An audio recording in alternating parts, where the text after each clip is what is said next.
What's going on, YouTube? One Trimmy here, back again with another YouTube video. And in today's YouTube video, we'll be going over my playoff X factors and players who I think need to step up in order for their team to win the NBA championship. So without further ado, let's get into the video. Now, first off in the Western Conference, we're going to start at the top with Michael Porter Jr. and the Denver Nuggets. Michael Porter Jr. was the 13th, 14th overall pick for the Denver Nuggets back in 2018, I believe. And he's a great offensive player, but the side he needs to step up on is the defense side of the ball for them to be able to contend with the Phoenix Suns, with the Lakers, and teams like that who have multiple wing defenders. Next, I have the Minnesota Timberwolves, and my X factor for the Timberwolves is none other than Rudy Gobert. So Rudy Gobert for number 2 for the Minnesota Timberwolves.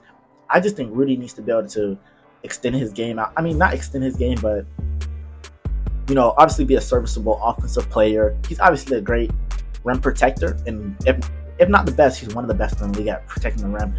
But I just need him to be able to, switch on screens if, they put him in a pick and roll, because I know teams are going to pick on him. But, he needs to be able to switch on the pick and roll, stick for, not too long, but long enough for his smaller player to recover and guard their man. Next up, we have the Phoenix Suns. And my X factor is not Kevin Durant, it's not Devin Booker, it's Chris Paul. And I know you're saying, why isn't it, not somebody else?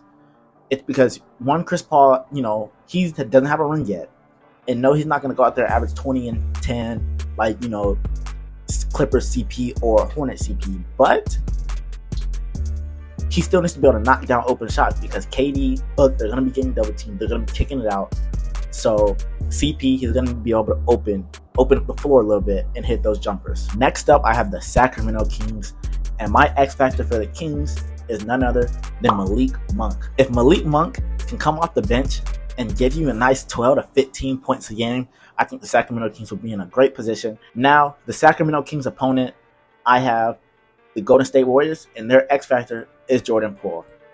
Now, Jordan Poole is a 6th Man of the Year candidate every year, and I believe, once again, another bench player that I just named, and Malik Monk, I believe Jordan Poole can, obviously Jordan Poole's a better basketball player than Malik Monk, but if Jordan Poole can give, that 18 to 20 points a game off the bench, maybe start a couple games here and there, how the Warriors like to switch it up and, have a little death lineup or whatever. If he can come in and give you 18, 20 points a game, light it up from 3, I think the Warriors will be in really good positions. Obviously, Jordan Poole needs to be a better defender, but if he gets, 18, 20 points a game, play some solid or serviceable defense, the Warriors are going to be in a great spot. Next up, I have the Memphis Grizzlies, and their X factor is Jaren Jackson Jr. Jaren Jackson Jr. is a phenomenal player, just won Defensive Player of the Year. And why he's my X factor is because Jaren Jackson Jr. fouls out a lot and is always in foul trouble. So if he can contain his fouling and play really good, well, obviously he's Defensive Player of the Year, so he's going to play great defense. But if he can stop fouling and stay on the floor to play that great defense, the Grizzlies are going to be great. The Grizzlies' opponent, the Los Angeles Lakers, their X factor is none other than Anthony Davis, and we all know why he's an X factor. He needs to stay on the court and be healthy, so Anthony Davis, my X factor for the Lakers. Now on to the Eastern Conference. My X factor for the top of the Eastern Conference, the Milwaukee Bucks. I have Chris Middleton, and I have Chris Middleton because Chris Middleton didn't play that much this year. He was dealing with a lot of injuries, and now if he can just become that Chris Middleton, well, not become, but get back to that Chris Middleton. That was the best Robin in the league when they won the championship in that playoffs in 2021. Then the Milwaukee Bucks could go back to that. Following the Milwaukee Bucks, we have the Miami Heat, and I think we all know who Miami's X factor is. It's got to be Bam Adebayo, because Bam has always been in these conversations during the offseason of taking that next step and elevating his game, and we just haven't seen it yet. Now, hopefully, these playoffs can do that with Giannis being out and the Miami Heat in prime position to take down the Milwaukee Bucks. And if he can elevate his game as the playoffs go on, obviously, Bam is a great defender. It's on the offensive side of the ball. Yes, Bam can play make, but we just need to see him take that next level just in his total offensive package. Next up, we have the Cleveland Cavaliers, and my X factor for them could have went to a multitude of players, but I decided to choose Evan Mobley. Evan Mobley was the number 3 overall pick in the 2021 NBA draft. He's oozing with potential. Just oozing with potential. So I believe if Evan Mobley can take that leap into a superstar caliber player, the Cavs are in a great spot to make a run to the finals. Next up, we have the New York Knickerbockers, the New York Knicks.